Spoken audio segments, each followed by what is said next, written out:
Assalamualaikum warahmatullahi wabarakatuh.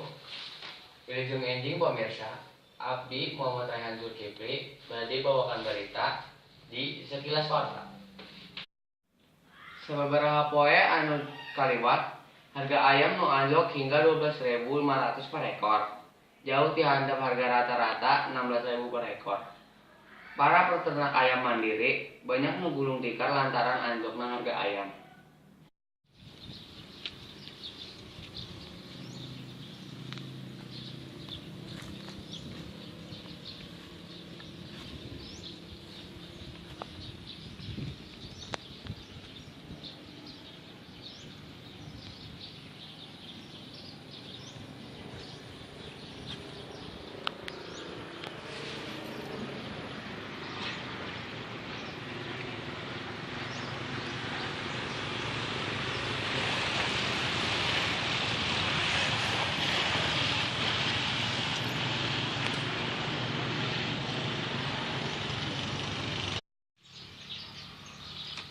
Abdi teh liar harga ayam turun anjlok.